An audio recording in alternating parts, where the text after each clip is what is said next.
Nancy Pelosi gets owned at an Oxford Union debate, and in so doing, she revealed exactly how elitist she and her party is.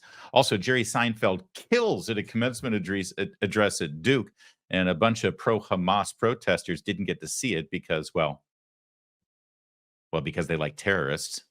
And Fareed Zakaria. What has happened to Fareed Zakaria? Just wait till you hear. He's going to put a MAGA hat on any day now. And Bill Maher exposes Stormy Daniels' lies, and he brought receipts. He's got her on tape completely contradicting her testimony from last week under oath. She lied one of the times, maybe both. All that and more coming up. It's Monday. Hi, I'm Larry O'Cotter. You can call me Larry. I feel like I was shouting just now. I didn't mean to shout. I have a microphone. You should be able to hear me. I shouldn't have to shout. But sometimes I get excited. Hey, thanks for rumbling with us if you're in our live chat room right now. As usual, during transitions and breaks, I'll be interacting with your comments, and I do love to see them and throw them in there. If you're not watching us live right now, you should be. Just join us at noon each weekday here as we do this live, and it's a lot of fun. It's a blast. And I want to keep reminding you that we do this live every day. That's why you see errors and mistakes and vocal flubs. It's not because I'm doing a Biden impersonation. It's because we're live and nobody's perfect. All right, Ben Shapiro's perfect. Also, by the way, if you're watching any of our clips after the fact that have been split out, please do share them on your social media. And again, when you leave comments and interact with other commenters, that's all it takes to actually increase our visibility and help the show out. So go ahead, read the comments, disagree with somebody. It's a lot of fun, and we appreciate it. At Oxford University in merry old England, they have a tradition of debates, the Oxford Union. They do debates all the time. Although now that they've got cameras in that grand historic chamber, these debates have sort of gone viral. And this latest one from over the weekend was pretty amazing. It featured a Yank, Nancy Pelosi of all people. I don't like using the word yank when I say Nancy Pelosi. Nancy Pelosi took the affirmative on an issue. The issue that they were debating was this, and I'll read it to you.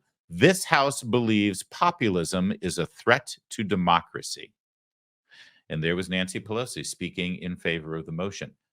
That's, by the way, nonsensical, but we'll get to that in a moment. Speaking against that proposal in opposition was none other than Winston Marshall. He's the former banjo player from Mumford & Sons. I just learned that researching this segment. I saw the video going viral over the weekend, and I had no idea this guy was a banjo player from Mumford & Sons. Well, he goes on for about 20 minutes, and you should really check out the whole video for yourself. But here's a good highlight of it. He first approaches the fact that the left loves to change the definition of words. Because if you think about it, populism being a threat to democracy makes absolutely no sense. Because populism, frankly, is democracy. In fact, if you look at the definition of populism, I'll share it with you right now. It literally means a political approach that strives to appeal to ordinary people who feel that their concerns are disregarded by established elite groups. In other words, populism is meant to appeal to the populace so that they can have a voice. That's literally democracy. And you have a Democrat opposing populism, saying that it's fascism. So take a look at this. This is a great compilation put together by our fantastic producer, Kevin McMahon, that shows you the fundamental flaw in this argument, and that it literally changes and warps the meaning of commonly understood words, which is what the left does. When I was a boy, woman meant someone who didn't have a cock. Populism has become a word used synonymously with racists. We've heard ethno-nationalist, with bigot, with hillbilly, redneck, with deplorables. Elites use it to show their contempt for ordinary people. January 6th has been mentioned, a dark day for America indeed. And I'm sure Congresswoman Pelosi will agree that the entire month of June 2020, when the federal courthouse in Portland, Oregon was under siege and under insurrection by radical progressives, those too were dark days for America. There is no equivalence there. So that, yes. So you don't agree? And it's fine. You don't agree. That's fine. But it is not like what happened on January 6th, which was an insurrection incited by the President of the United States. I'm actually rather surprised that our esteemed opposition, Congressman Pelosi, is on that side of the motion. I thought the left was supposed to be anti-elite. I thought the left was supposed to be anti-establishment. Today, particularly in America, the globalist left have become the establishment. I suppose for Ms. Pelosi to have taken this side of the motion, she'd be arguing herself out of a job. If President Biden has shown us anything, we need someone to run the countries. When the president has severe dementia, it's not just America that crumbles, the whole world burns. Throughout the pandemic, Biden's team, the FBI, and the Department of Homeland Security colluded with big tech in censoring dissenting voices, not kooky conspiracy theorists. Before COVID, intelligence services colluded with big tech to have Trump suspended off Twitter. Yes, the same platform which hosted the Taliban and Ayatollah deaf to Israel Khomeini, they thought the president crossed the line when he tweeted on Jan 6th, "Remain peaceful, no violence, respect the law, and our great men and women in blue." You may be thinking now that Trump is a populist. You are right. He didn't accept the 2020 elections, and he should have. So should Hillary in 2016, so should Brussels, and so should Westminster in 2016, and so too should Congresswoman Pelosi, instead of saying the 2016 election was, quote, hijacked.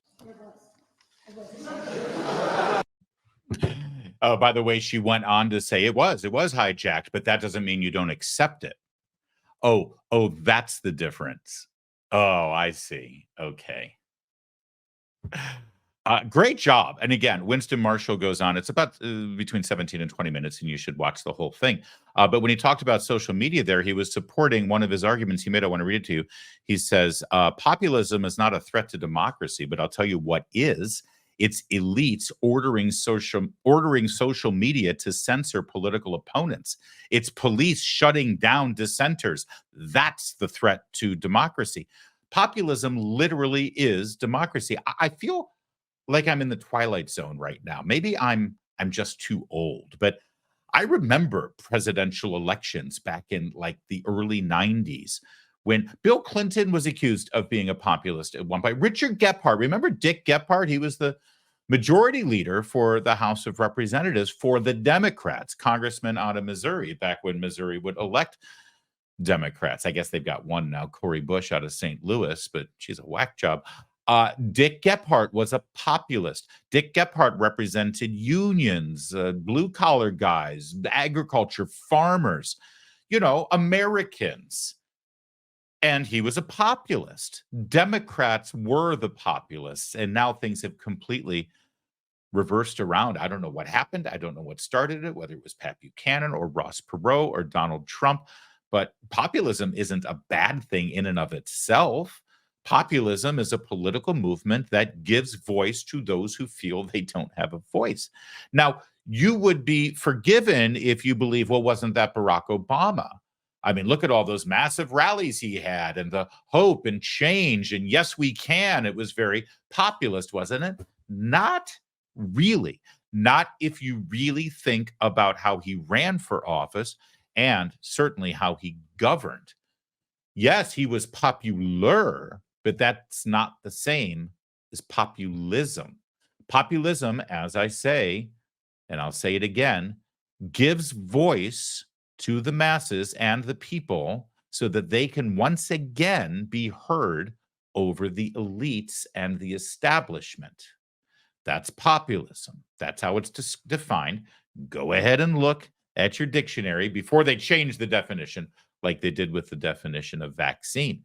But if you think about what Barack Obama said in those rallies in 2008, when he had all the hordes of people, the message he was selling was actually not populism. It wasn't power to the people. What was the most famous line that he had, I think? Are you ready to fundamentally change the United States of America? The other one that I'll always remember, we are the ones we've been waiting for. We're the elites. We're the special ones. We're going to get in there and we're going to fix everything because of our Harvard degree or our, high-end graced from God, anointed vision and knowledge. That's not populism. we know better than the rest of you. You put us in power and we'll do all the thinking for you poor people. Let's not forget what he was also caught saying off mic during a fundraiser in the 2008 campaign. Oh, actually, you know what? I don't have to remind you of what he said, because when Nancy Pelosi had her turn in this debate, she basically said the same thing. Nancy Pelosi, in arguing that populism is a threat to democracy, revealed exactly how elite she and her party are. They're not about democracy. They're about the chosen few who know better than the rest of us. And they must correct our instincts to actually follow our hearts and follow our principles and follow our values. Don't believe me? Take a look at what she said. Of these poor souls who are looking for some answers. We've given them to them, but they're blocked by some of their views on guns. They have the 3 Gs, guns, gays, God, that would be a woman's right to choose. And the cultural issues cloud some of their reception of an argument that really is in their interest. Wow, the work of the claw there, the talon, is really a little distracting. So we're going to go back and we're going to look at this a little bit further, because it's a very short clip. And when it's very short, I don't mind breaking it down.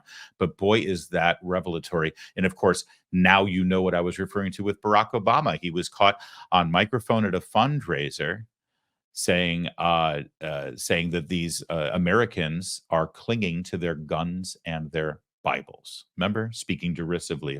I'm not going to be able to convince every American in this country. There's still a lot of them who cling to their guns and their Bibles. That was a fundraiser, by the way, in Nancy Pelosi's San Francisco. This is you they're talking about. Guns, God, and gays. That's actually a direct quote from Howard Dean, who, by the way, was also called a populist at the time when he ran for the nomination in 2004 against John Kerry, who ended up getting the nomination. That's Howard Dean. Then he became the chairman of the Democratic National Committee and created the infrastructure that allowed for Barack Obama to become the nominee. He's a smart politician, and he would speak derisively of Americans about the guns, God, and gays. That's what's keeping you, as Nancy Pelosi says it here, from actually understanding that we know best for you. Listen to how she talks about you. Listen to how she talks about the American people. It's quite revealing. Of these poor souls. Poor souls. You poor soul. I pity you. I'm so much better than you, and you're just desperate. These poor souls who are looking for some answers. We've given them to them, but they're blocked by some of their views on guns. So they're looking for answers, these poor souls, and we've given them to them, but they're blocked. They're blocked. Can I just explain once again and remind you that Nancy Pelosi has been in public life and has held elected office, I believe, since the Lincoln administration, or at the very least, let's just say for over 30 years. And Nancy Pelosi acknowledges that there are people out there who are looking for answers. I got to say, ma'am, if you're into your 80s now, what is she, 83, 84, and she still hasn't been able to deliver answers for people, maybe she should step down. I mean, I know it's a humble suggestion, but you're blocked, you see. Let's go back and to explain how you're blocked from seeing the answers that Democrats have provided. Their views on guns. They have the 3 Gs, guns, gays, God. That would Guns, gays, and God. Now, guns are pretty obvious, and gays are pretty obvious. By the way, have you noticed that these 3 issues are also the issues that they're willing to die on the Hill for? Have you noticed that they keep saying, oh, the gun issue is blocking Americans, that if only they could just get over their gun thing? They're the ones who keep pushing gun control. They're the ones who keep trying to undermine your Second Amendment. I mean, if you really want to take the gun thing off the table and appeal to people, if you really think that's the problem, why don't you stop trying to take people's guns? The Supreme Court says you can't do it anyway. You've lost every time it goes to the Supreme Court. But of course, they love the division. They love having that issue. They raise money for it, but also they can marginalize people with it. They're the one that, as usual with the left, they are revealing where they are on these things. The gay thing is blocking people. They're the ones who are pushing the gay thing at all times, whether it's redefining what marriage means or pushing, well, it's not even gay anymore. It's full on transgender topics. where the meaning of men and women don't even mean anything anymore. And then God. And look at how she redefines what God means. You see, the fact of the matter is there is a God divide in this country. It has to do with people who take their religious faith seriously, the scriptures of their religious faith seriously, as well as the doctrines that their individual church requires them to live up to, whether it's scripture-based or if you're Catholic from the teaching of your church. In addition to scripture, by the way, don't you say I don't care about the scripture if I'm Catholic. The point is the God divide in this country has to do with people who actually take their faith seriously and the people like Nancy Pelosi who just give it lip service. See, but how does she identify the God issue? Oh, this is, again, incredibly revealing, Speaker Pelosi. They have the 3 Gs: guns, gays, God. That would be a woman's right to choose. The God issue, from Nancy Pelosi's perspective, is boiled down to abortion. That's it. Which I find hilarious because, frankly, I think that the best arguments in favor of protecting unborn babies from murder have nothing to do with God. Because, see, it's kind of hard to prove God, and let's not even get into theological debate. I'm not pro-life because I'm a believing Christian. I mean, I think I'm a believing Christian because I'm pro-life, frankly, or they go hand in hand, certainly, but that's not the argument I would make. I'm pro-life because I believe in science. An unborn child is, I mean, here we go. Now we're going to get dinged on YouTube, right? The second I bring up this issue, we're going to have a little notice so that you can get the facts about abortion. It's so stupid. This is all I have to say that is going to get us dinged on YouTube with a little statement about abortion. An unborn child, fetus, let's use their word. An unborn fetus is a human life. You know that it is. It has separate DNA from its mother. It grows, which means that it is life. It is growing into a human being, obviously. The question is scientifically that from the very moment it's fertilized, that egg is a human life at a different stage of human life. The only question that we have before us as a society is what value we put on that human life as it gestates and grows. Some people would not give it any value right up until birth, Robert F. Kennedy Jr. Others would give it infinite life, just like anyone else from the moment of fertilization. This is something certainly that needs to be debated. But this one over here, this one thinks that to be pro-life, to be against abortion, you must believe in God, which is, again, incredibly revealing that that's guns, gays, and gods. But that's really just a woman's right to choose. And the cultural issues cloud some of their reception of an argument that really is in their interest. If I could, Madam Speaker, and we'll just leave it at this. By the way, great job by Winston Marshall in this debate. Watch the whole thing. He's fantastic. The fact that the Democratic Party is now in a position where Democrats are publicly debating against populism and saying populism is contrary to democracy. When populism literally is democracy, it's the people having a voice to choose their own destiny. You know how far we've come in this country. And Madam Speaker, if I may, I assure you that our opposition to you and your ideas and your agenda are not just boiled down to, as you put it, the 3 Gs. The 3 Gs are a symptom of the disease the left has brought to this country, but certainly not the disease in and of itself. The problem is you believe in the state, and we believe in the people. Call it populism, if you will. But I'd rather be on that side of the equation than on your side of the equation, because here's the thing. Between you and Joe Biden and Bernie Sanders and the Clintons and all the other dinosaurs that you call friends, you've had your way. You've been in charge. You've been able to create this entire giant government infrastructure. And guess what? It still hasn't fixed the problems. So maybe, just maybe, when we evaluate your job performance, it's not your position on guns, gays, and gods. It's your position on everything. And the fact that your track record is nothing but utter failure. And speaking of a tanking economy, think about your savings right now and the money that you put away for your retirement.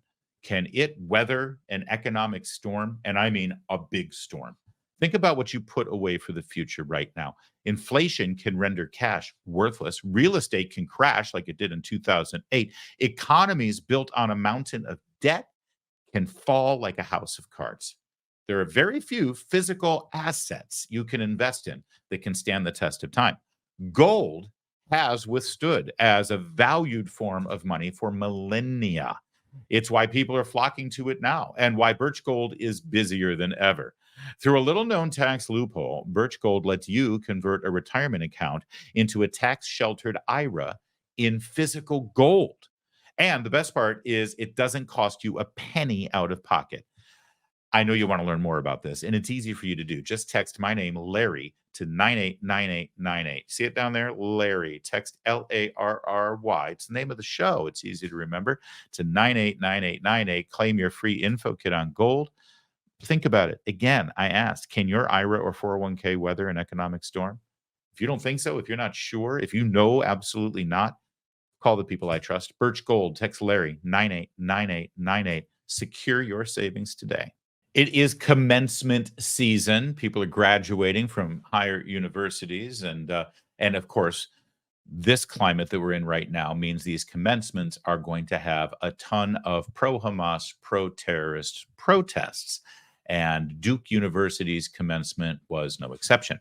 The speaker at the commencement was Jerry Seinfeld. Apparently, I think Jerry Seinfeld's child goes to Duke. His wife, Jessica, is actually on like one of the parents' committees, and he was asked to speak at the commencement. And that's pretty cool. Pretty cool to have somebody, you got to think, somebody graduating in 2024.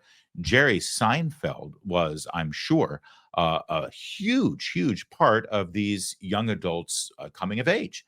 Whether the Seinfeld show was on while they were growing up in the 90s and early 2000s, or certainly in reruns. I mean, that's a big star. And he's going to be funny. So great, right? Fantastic. But there's one problem.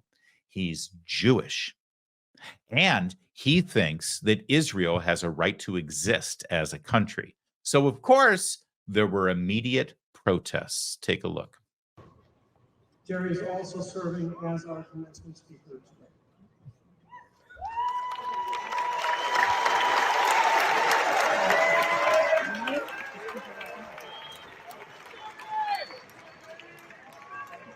So, what's the big deal about our commencement speaker?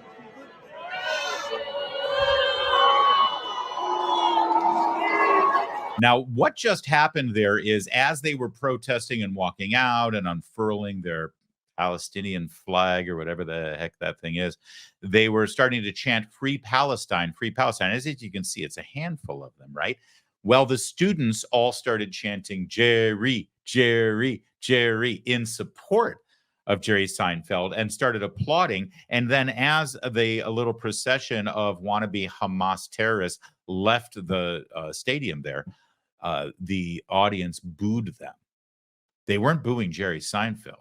They were booing these dirtbags. And that's wonderful and fantastic. And by the way, very cool for Duke to build a stadium there for the sole purpose of having a graduation. That's nice because it's not like they have a football team or anything. Oh, I'm sorry, what? Oh, they do. Really?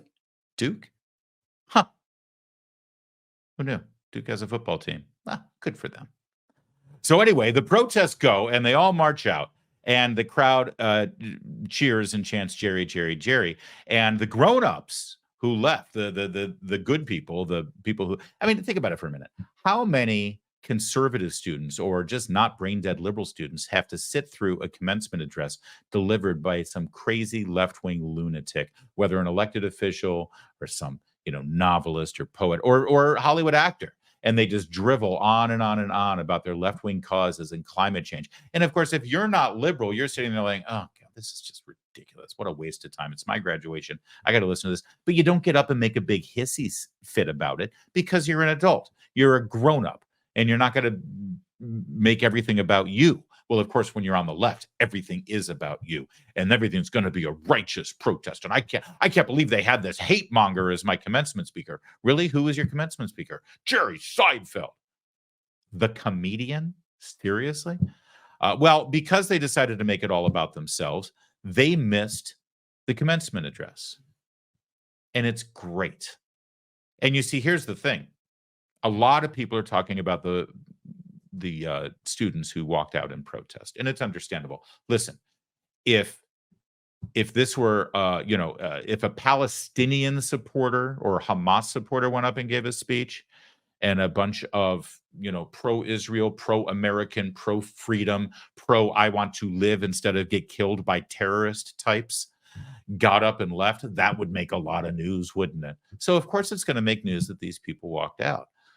But what should be making news, what I would prefer to make news, is actually what a great commencement address it was. So I'm going to share it with you, or at least parts of it, because the fact of the matter is, Jerry Seinfeld knows how to deliver a speech in front of people. He's literally done it his whole life. And what these young adults leaving college heard from him was not only funny and entertaining, but it was actually pretty valuable. Take a watch. And this is probably the biggest point I would like to make to you here today regarding humor. I'm going to try and reach across a couple generations here to tell you the most important thing I am confident that I know about life. I'm 70. I'm done. You are just starting. I only want to help you.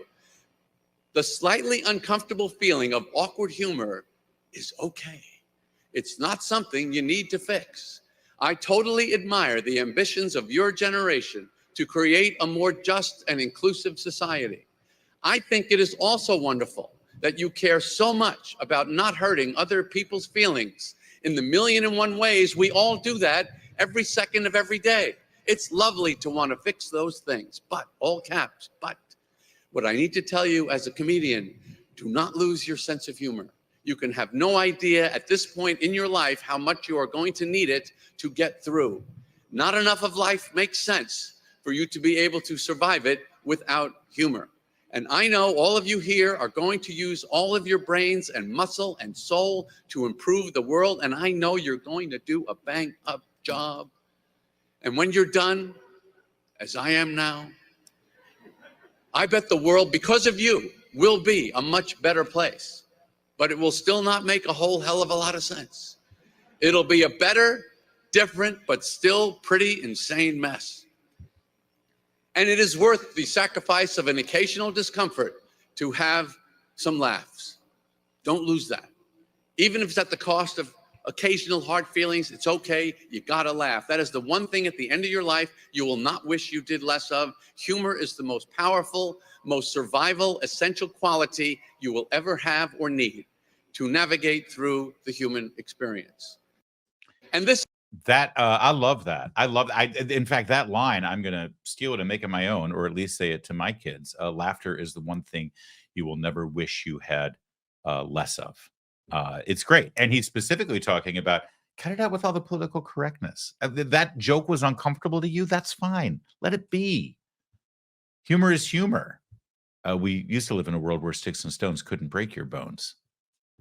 Wait, sticks and stones do break your bones, but words could never hurt you. Now, this generation has been taught the opposite. Jerry Seinfeld, famously, about 7-8 years ago, in his first utterance publicly that could be construed as political, said that he wouldn't play college campuses anymore.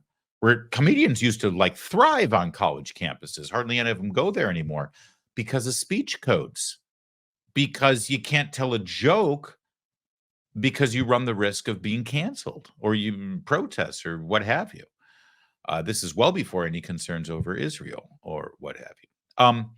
But that's not all Jerry Seinfeld had to say. That was definitely words of wisdom. But what you're about to see here, I think, should be boilerplate for every commencement address. And I envy these kids who just graduated. Yes, they're kids who just graduated from Duke University, because this right here, I mean, to borrow a phrase, this is gold, Jerry. Gold. privilege is a word that has taken quite a beating lately. Privilege today seems to be the worst thing you can have. I would like to take a moment to defend it. Again, a lot of you are thinking, I can't believe they invited this guy. Too late. I say, use your privilege. I grew up a Jewish boy from New York. That is a privilege if you want to be a comedian. Thanks. If I messed up a funny story around my relatives, they would go, that's not how you tell that joke. The prostitute has to be behind the drapes when the wife comes in. You went to Duke. That is an unbelievable privilege. I now have an honorary doctorate of humane letters degree from Duke University. And if I can figure out a way to use that, I will. I haven't figured anything out yet. I think it's pretty much as useful in real life as this outfit I'm wearing. But so what? I'll take it. My point is we're embarrassed about things we should be proud of and proud of things we should be embarrassed about.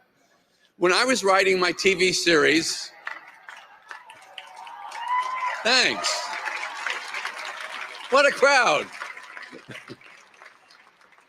So on my staff in the 90s, we had a lot of Harvard guys. They were fantastic, but I could never understand why these guys were so embarrassed about being from Harvard. They would never talk about it. They would never mention it. I'm not talking about Harvard now. I'm talking about the way it used to be. You're never going to believe this. Harvard used to be a great place to go to school. Now it's Duke.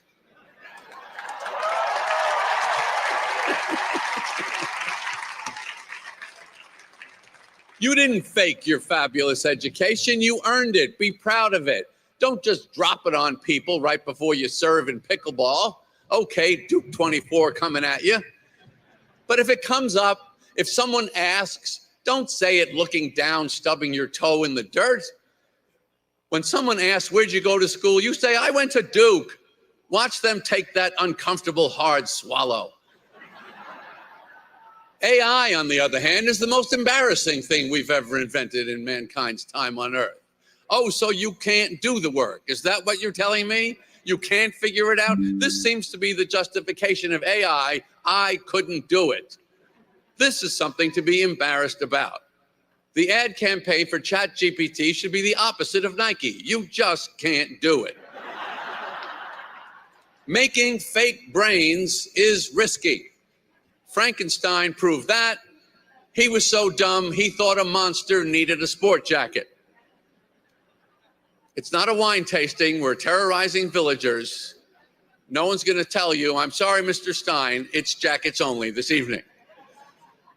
All right, there's a little bit more, but can I just point out, I love that joke so much, and that didn't even get that big of a laugh.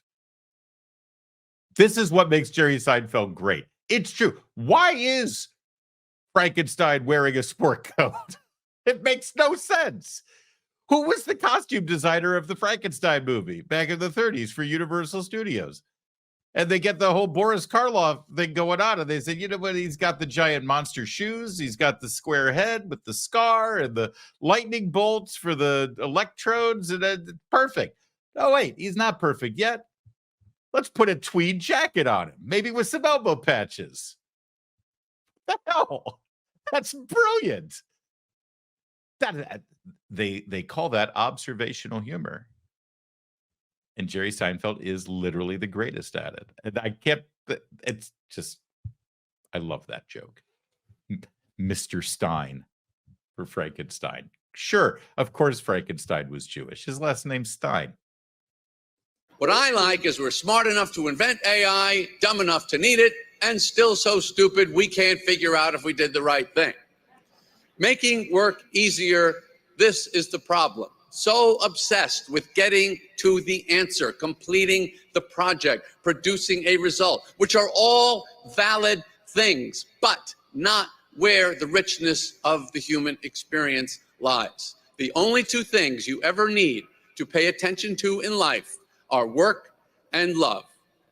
Things that are self-justified in the experience, and who cares about the result? Stop rushing to what you perceive as some valuable endpoint. Learn to enjoy the expenditure of energy that may or may not be on the correct path. Words of wisdom, to be sure. And honestly, everyone who stayed, and it was the vast majority of students graduating, were, of course, fortunate and privileged, if we could use that word now. Thank you, Jerry, for letting us to be able to get that speech. And years from now, they're going to look back and they're going to say, that was great.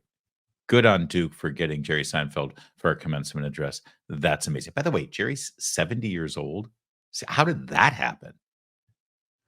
And for all of the people who did walk out in a snit and in a huff and unfurled their flag and screamed "Free Palestine" and all that crap, you think years from now they're going to look back and say, "Oh yeah, I did the right thing. That was the right thing." Hey, they might.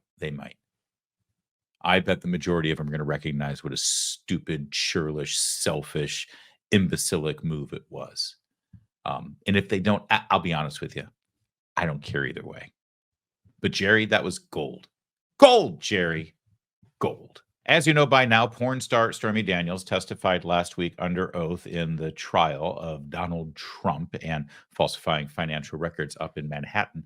Today, Michael Cohen is taking the stand. So just so you know, the Stormy Daniels testimony actually is completely irrelevant to the falsifying financial records part of the trial against Donald Trump. Literally, they could have proven their case if they tried to prove a case without ever calling her to the stand. But that wouldn't have actually served the purpose of the trial, which has nothing to do with the law or justice. It has to do with a political hit job against Donald Trump.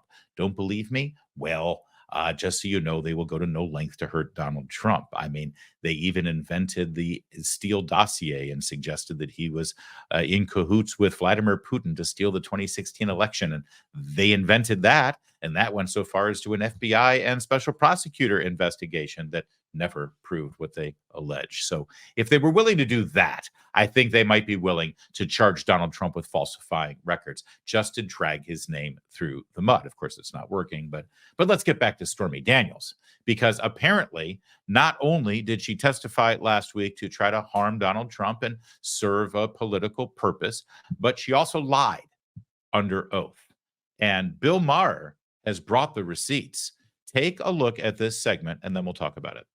And first I asked her why she had sex with Trump. Listen to that, and then listen to what she says after that, and then we're going to talk about the trial, because it's quite a variance of what she said to me in 2018. Why did you Donald Trump? I have no idea. Okay, but you say it's not a Me Too case. It is not a Me Too case. I mean, I wasn't assaulted. I wasn't attacked or raped or coerced or blackmailed. They tried to shove me in the Me Too box to further their own agenda. And first of all, I didn't want any part of that because it's not the truth, and I'm not a victim in that regard. That's not what she's saying now. She's talking about he was bigger and blocking the way. It's all the Me Too buzzwords. She said there was a power imbalance of power for sure. My hands were shaking so hard. She said she blacked out. Blacked out? She's a porn star. I don't think sex. That doesn't mean she's been subjected to the likes of Donald Trump. I might black out too. Do you really think she blacked out? I mean, a porn star is used to having sex with people she does not know. That's the job. It's kind of like Stormy Bob Stormy. Yeah, and of course, yes, you get your obligatory laugh line there with, "Oh, well, she'd never seen the likes of Donald Trump," whatever. And Bill Maher, you could tell that he thought that was a BS answer, but he was going to let it go because it got a laugh, and that's really what that show is all about. But he makes a pretty good point. In fact, a couple of very good points. First, the Stormy Daniels testimony. She's lying. She was either lying right there in 2018 in that interview, or she's lying now under oath. But both stories don't mesh. In fact, both stories are the polar opposite of one another. When asked in 2018, when she was violating her non-disclosure agreement and peddling the story, of which, by the way, she has now been fined $300,000 by a court, and she owes that money to Donald Trump. Did you know that? Oh, yeah. She violated a sworn statement that said that, first of all, she wouldn't talk about Donald Trump, and number two, that she said under oath that she didn't have a sexual relationship with Donald Trump. And then in 2018, she came out and said that she did. That violated the non-disclosure agreement. That's why they call it hush money, you see. And so now she has to pay Donald Trump $300,000 for violating that non-disclosure agreement. So she has a vested interest in Donald Trump being prosecuted here because she hasn't paid a penny that she owes him right now for violating that agreement. But everybody says, oh, well, whether they had sex or not is a he said, she said. No. Actually, it's not. It's a she said, because she said they didn't back then. And now she says that they did. So which Stormy Daniels are you going to believe? Now, before you wonder which Stormy Daniels you should believe, let me also remind you that this is a woman who literally, and I do mean literally in the most literal sense of the word, literally will do unspeakable things for a paycheck. That's sort of definitionally what her profession calls for. It's prostitution. Certain things that you would never do for money, she will do. In fact, if she's willing to do those things that she has done for money, which most people sort of frown upon in polite society, what makes you think she wouldn't also lie for money? You see, that's why, boys and girls, we should all behave ourselves and not get into the pornography business. Because as soon as you become a pornographer and you say to the world that you're willing to do all that stuff for money, we pretty much assume you'll do anything for money, because you will. Also, by the way, boys, there's a lesson here for you too. Don't ever date a porn star or have sex with a porn star or do anything with a porn star if you think they're going to be discreet, or if you think they're going to keep their word. Or generally speaking, you just shouldn't do things like that with a porn star at all. Why am I going down this rabbit hole? The point is, don't ever get involved with a porn star, because I don't think they're very trustworthy. Okay, so that leads us, though, to the question. Was Stormy Daniels lying in her interview with Bill Maher in 2018, or is she lying now when she claims that this was a whole Me Too, sexual assault, I was bullied, coerced, and blacked out kind of situation? Or when she literally said the opposite in 2018? Well, let me just shed some light on it. In 2018, in that climate, with Donald Trump as president, with Stormy Daniels coming out and telling her story, in the wake of the Harvey Weinstein situation and the Me Too hysteria and everything else going on in this world, if there was even a smidgen of truth to what she is now claiming about her alleged relationship with Donald Trump that bordered up to the Me Too movement, there would have been literally no downside for her to tell it back then.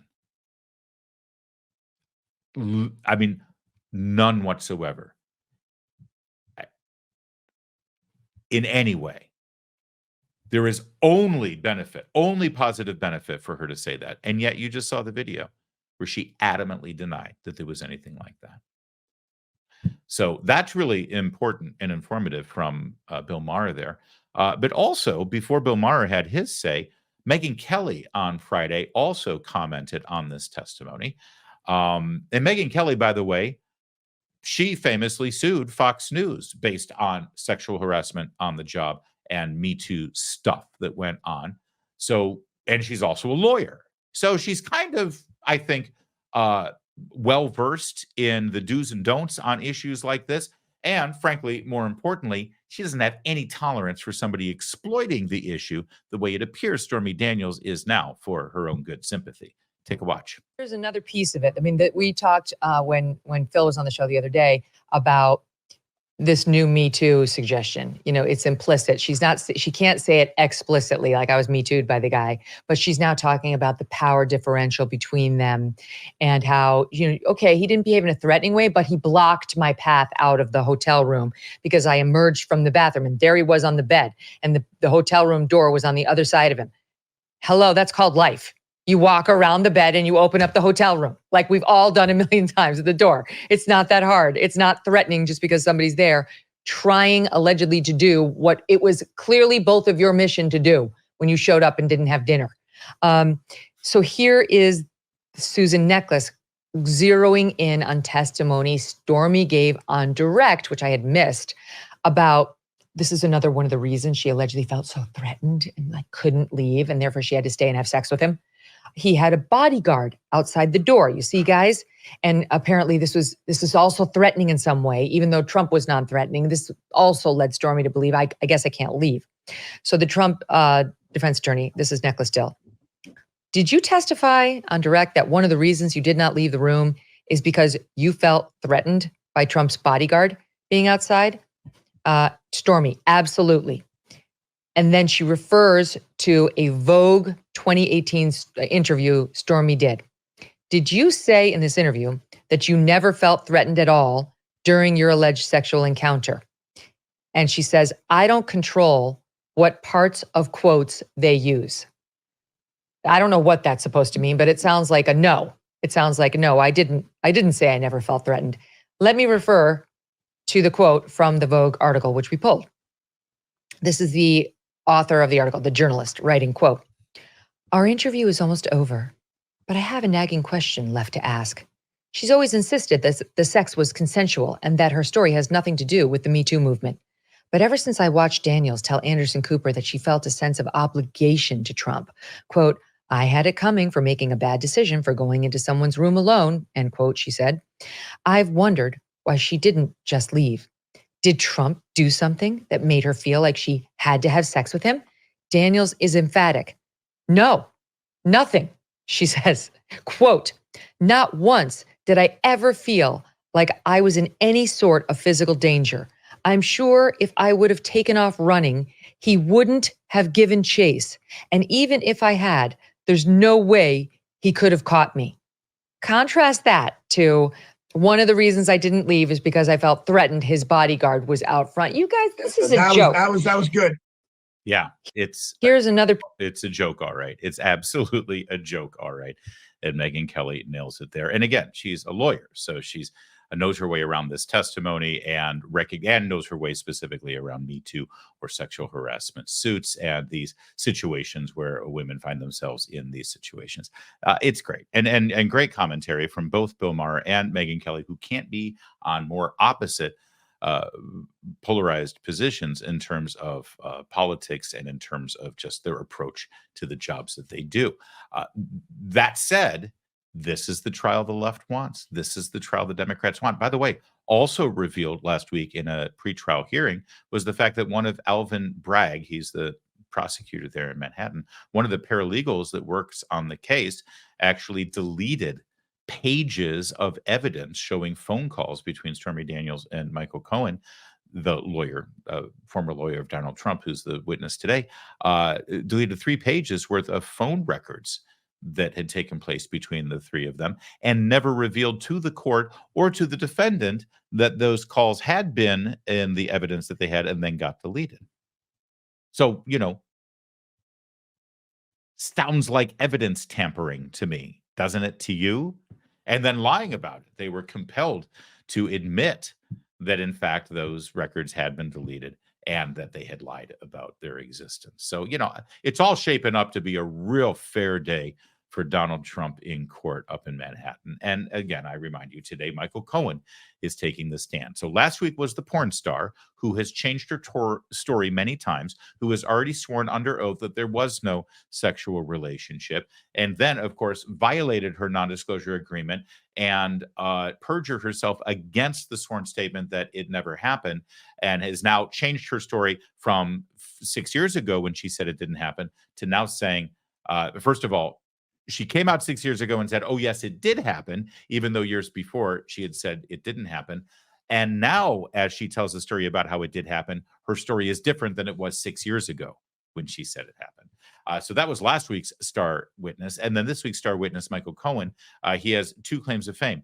The first is that he used to be Donald Trump's lawyer. And the second is that he just got out of jail for lying in a courtroom under oath. And now he'll be testifying in a courtroom under oath. But he's to be believed this time. And I'm sure a Manhattan jury will somehow believe him and convict Donald Trump, because that's just where we are, which, by the way, is why you generally don't do these things against a former president, because everyone has a strong opinion about them. And you find a place where he lost by a large amount from the voters, that's your jury pool, and that's the result you're going to get, which is why we don't do this. I mean, listen, they can try Joe Biden on anything. And, let's try him in West Virginia, which I think went by 40 points for Donald Trump. And even though I trust the people of West Virginia, that they're very honest people, I'm thinking they'll probably convict Joe Biden. I mean, because he's guilty, of course. But still, wherever you're drawing your jury pool from, That's how it's going to end up, which is why we don't do this. Oh, one other thing that I want to bring up as you watch the trial, if you're watching the trial. The allegation, as you know, is that Donald Trump falsified his financial records and called what was a payment to Stormy Daniels in a non-disclosure agreement to get rid of a story that might have harmed his campaign. He called it legal fees, which of course is exactly what it was, legal fees. But then the additional charge that makes this rise to the level of felony is that falsifying of financial records was done for the purpose of breaking campaign finance rules and federal election rules, which of course, as you know, is not under the jurisdiction of the Manhattan District Attorney, but they'll clean that up later, I guess, is their argument. But see, here's the problem with that. Apparently, the alleged falsification of the financial records, calling the payment to Stormy Daniels through Michael Cohen a legal fee, that actually took place after the election. That took place after the election. The alleged falsification of the financial records wasn't done until after Donald Trump had already won the presidency. So explain to me how he did that to violate the election laws and hide the story and the payment to help his campaign if he did it after his campaign was over. I mean, I'm no high-priced lawyer, but if I were representing Donald Trump, that would be a big part of my defense. A big part. The trial rolls on. Oh, one other tangential issue. New battleground polls out again today. And for the 5th round of polls in a row, Donald Trump is trouncing Joe Biden by 10 points in Nevada. By I don't want to do it off the top of my head, but he's doing very well in all the battleground states right now. As these trials continue, it's actually having the opposite effect on Donald Trump with regard to voters. So happy ending, I suppose. Hey, do you remember Fareed Zakaria? He's a CNN host who's been caught plagiarizing, by the way, from columns he wrote at Newsweek. So he's a liberal, of course. I should have said that, but he's a CNN host, so you probably already worked that out. And he's a liar plagiarist, and he was one of the loudest voices on CNN screaming about Donald Trump and his xenophobia and hate mongering and fascism. And, we haven't heard from him in a while, though. So let's check in with Fareed Zakaria and see what's on his mind these days. Words, law enforcement, because they have figured out that all they have to do is say the magic words, I have a credible fear of persecution. And bingo. You're in the country legally. You get 2 court hearings. They could take 7 years. Meanwhile, you slip into the shadows of the economy. So the whole system is broken. And Biden needs to confront that and say, we're going to have to reform the whole system. I would wish he'd do something much more extreme, like say the old asylum system is dead. No one is coming in through that process. You have to apply from your home country. Which was a Trump policy. Which was a Trump, and also the Mexico. You have to be in Mexico to apply. I think that's all correct. So strategically, you think that if be Biden would tack towards Trump policies, he would have actually a better political chance. And it's also the right policy because the old asylum system is being gamed by millions running to. Wow, Fareed. So did you notice the moment when the host said it's Maureen, is it Maureen Brennan who runs Firing Line now? I think it's Maureen Brennan. When he says, I wish he'd do something extreme. I wish he would go out there and say, no more asylum entries. Nobody gets in anymore. You got to apply in your own country. You got to stay in Mexico. You got to do all these things. And she's like, so you mean adopt the Trump policies? Oh yeah, Margaret Hoover, Firing Line with Margaret Hoover. I don't know why I say Maureen Brennan was an actress from the 40s, I think. So she says, you mean adopt the Trump policies? And I don't think he was expecting that. In fact, I don't even know if he knows that those were Trump's policies. But it literally was exactly what was going on before Biden came in and reversed the executive orders. So watch the moment when she says Trump policies, and then he swallows the word when he realizes what happened. Much more extreme, like say the old asylum system is dead.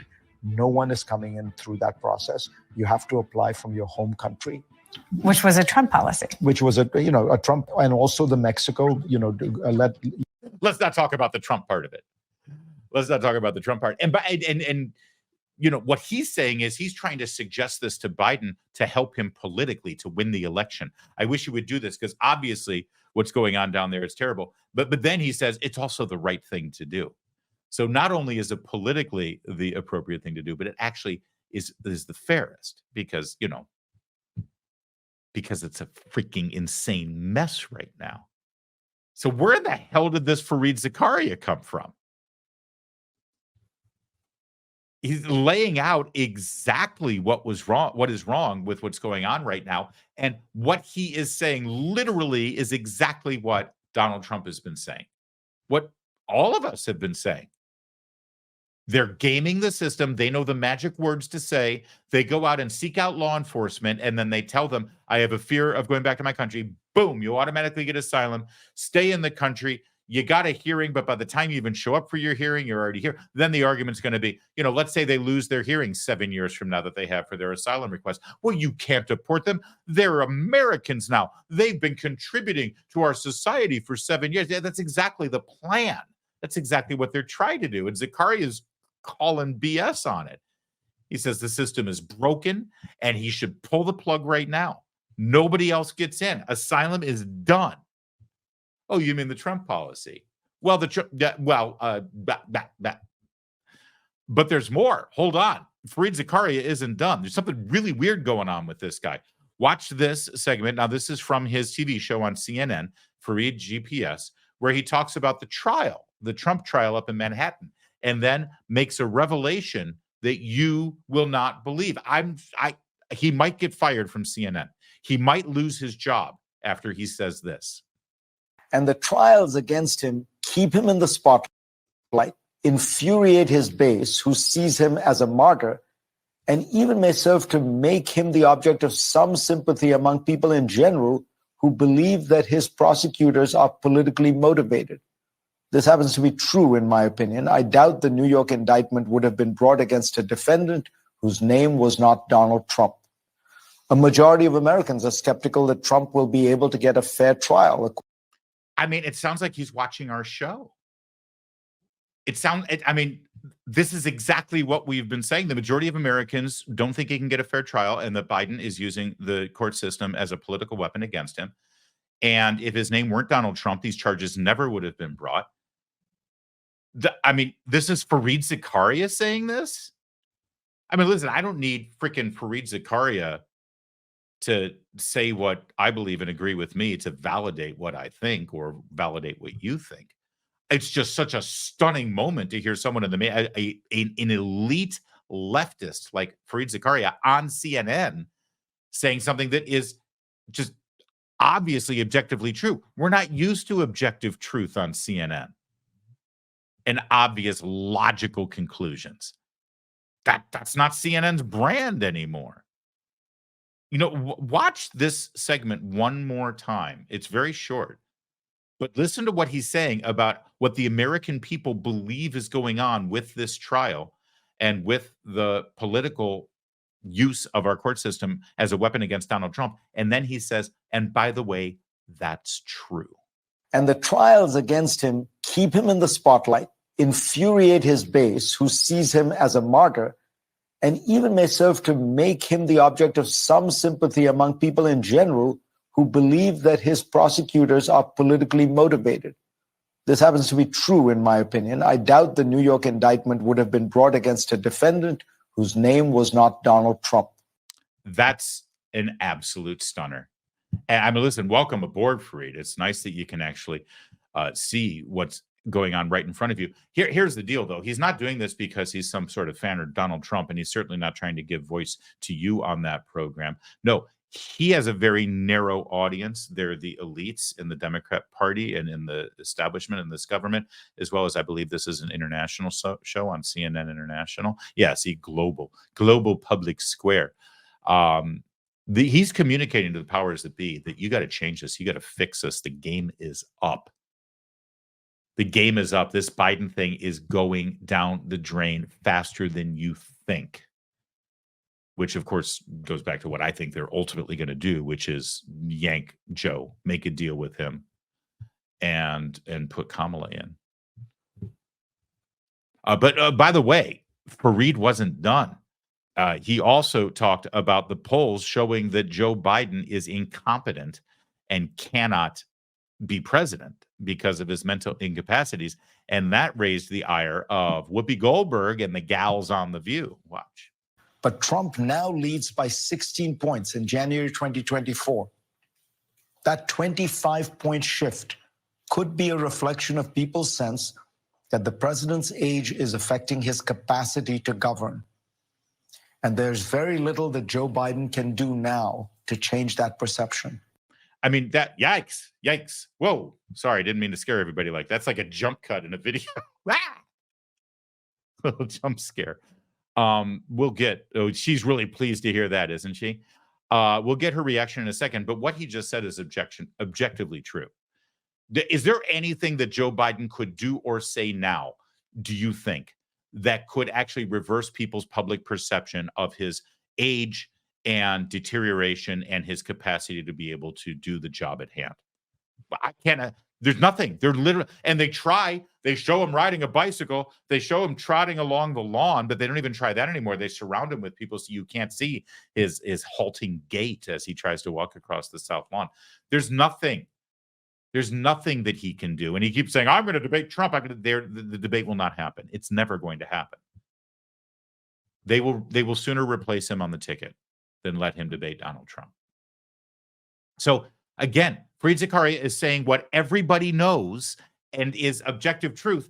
And I only point it out to you because you never see that in the mainstream media. You don't see that on CNN. You don't see that on MSNBC because their job isn't to tell you the truth or to report the news, or even if they're giving analysis, to reach a logical conclusion based on the facts at hand. They don't do that.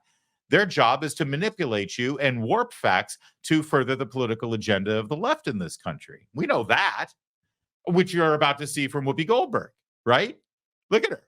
She can't believe what Fareed Zakaria just said. So what's her response? Well, what's the point of having a conversation if you're saying it's a done deal? You know, you can't do that. It is not a done deal until the people of the United States vote. That's when it's a done deal. But, you know, we have this conversation, twice a week? Yes. So you know the question. What do you think? Yeah. Which, by the way, is a real tell about how creative the rundown on The View is right now. Yeah, we have this question twice a week. What do you think? Whoopi, honestly, is it time to hang it up at this point? So what's the point of having this conversation if it's already a done deal? That's not how it works in this country. It's not a done deal until the people have their say. Well, again, we're not talking about who's going to win the election. We're talking about what people think of Joe Biden's ability to do the job. Now, it's possible that there are a majority of Americans who think that Joe Biden is mentally completely kaput and out of it, but they still don't want Donald Trump to be president. So they'll go ahead and vote for Biden, knowing that it's people who are really doing the job outside of Joe Biden, that Joe Biden is, well, just a puppet figurehead, because that's exactly what he is. So the point Fareed Zakaria was making is this is what people think, and you can't do anything to change that. But here comes Whoopi Goldberg saying, well, it's not a done deal until the people of America have voted. Really? Is that what you said in 2016 after the election? Is that what you said for the next 4 years while Donald Trump was in the White House? Well, hey, we may not like him, but, you know, this is what the people said when they voted. So let's say, no, I don't think so. I think she was singing a different tune. But again, her job is not to look at facts and use it to come up with good logical analysis so that you are better informed. Her job is to carry water for Joe Biden and the Democrats so that they can further assault you, your sensibilities, your opinions, who you are, and what you believe. I remind you again, they're not in the business of telling the truth. They're not in the business of delivering the news. They're in the business of working for their boss, for their man, the political left in this country. But thankfully, we've got each other. And that's why we do what we do every single day here, right here, and also at Town Hall Media across the board. If you haven't been to Town Hall recently, please go check us out. We've got great reporters and great columnists working their tails off to go over the heads of the likes of Whoopi Goldberg to make sure that you are better informed. And in fact, if you would like, you could have the VIP experience over at Town Hall. Just click through to the VIP button up at the top of any of the Town Hall pages. I'm talking Town Hall, Hot Air, Red State, PJ Media, Twitchy, and Bearing Arms. Become a VIP member, use the code Larry, and you're going to get 50% off your annual VIP membership. Not only does it give you exclusive content that nobody else can get, it also gives you a commercial-free experience, an ad-free experience, and a ton of video content that is only available for our VIP members. That includes, by the way, regular live streams and interactions with our writers, with Stephen Cruiser and Ed Morrissey and Stephen Green and all the people at Red State who do the live stream, me and Kurt Schlichter and a ton of other people. So do that, would you? Use the code Larry, get 50% off, and support the journalism that we do, so we don't have to worry about big tech pulling our ads or shadow banning us and killing us in the algorithm of search engines and on social media, which they do all the time. Thanks for that. Appreciate it. That's it for today. We'll be back next time. And in the meantime, my name's Larry O'Connor. You can call me Larry.